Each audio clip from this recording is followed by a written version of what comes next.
जय हिंद साथियों, वंदे मातरम साथियों, जय छत्तीसगढ़, जय जय छत्तीसगढ़। साथियों, पूरे छत्तीसगढ़ में और खासकर बलौदाबाजार क्षेत्र में सीमेंट प्लांटों द्वारा खुलेआम नियमों की अवहेलना चल रही है। पर्यावरण को इससे नुकसान हो रहा है, स्थानीय निवासियों को नुकसान हो रहा है, साथ ही शासन के राजस्व को नुकसान पहुंचाया जा रहा है।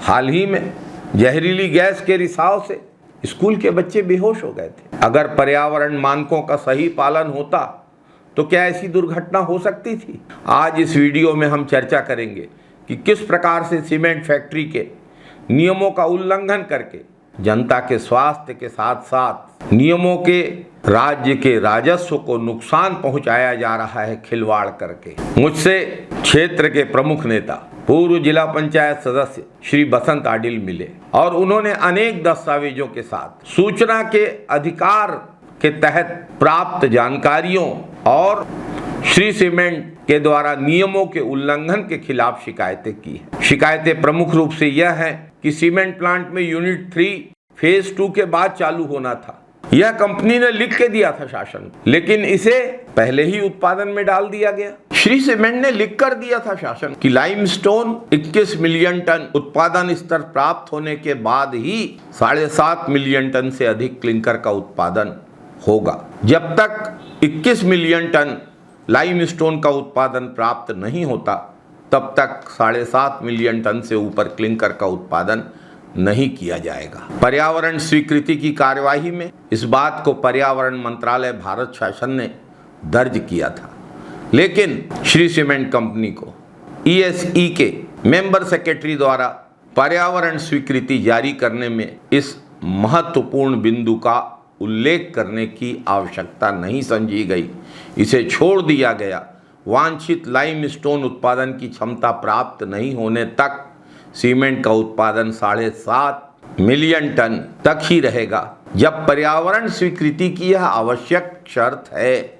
श्री सीमेंट कंपनी छत्तीसगढ़ पर्यावरण विभाग को लगातार गलत जानकारियां देकर गुमराह कर रही है और निरंतर कर रही है।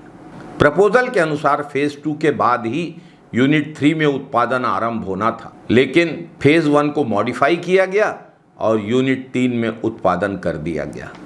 यह बेहद गंभीर और नितांत आपत्तिजनक बात है। हाल ही में 2 अक्टूबर 2024 को पूर्व में जारी CTE प्रपत्र में समय वृद्धि के लिए छत्तीसगढ़ पर्यावरण संरक्षण मंडल में श्री सीमेंट कंपनी द्वारा आवेदन प्रस्तुत किया गया है। वर्तमान प्रस्तुत क्षमता विस्तार आवेदन में कंपनी द्वारा यह लिखा जाना कि उनके द्वारा क्लिंकर उत्पादन क्षमता को 12.5 MTPL पूरा कर दिया गया है, जब कंपनी खुद इस बात को लिख कर दे रही कि उसने पर्यावरण स्वीकृति की शर्तों का उल्लंघन किया है, तो यह बेहद गंभीर मामला है। इससे पता चलता है कि सीमेंट फैक्ट्री के द्वारा अवैध खनन करके क्लिंकर उत्पादन करके शासन को मिलने वाले राजस्व रॉयल्टी की चोरी की जा रही है। इस पर आपत्ति लगाते हुए आवेदक द्वारा 24 मार्च 2025 को छत्तीसगढ़ शासन पर्यावरण विभाग को प्रेषित किया गया।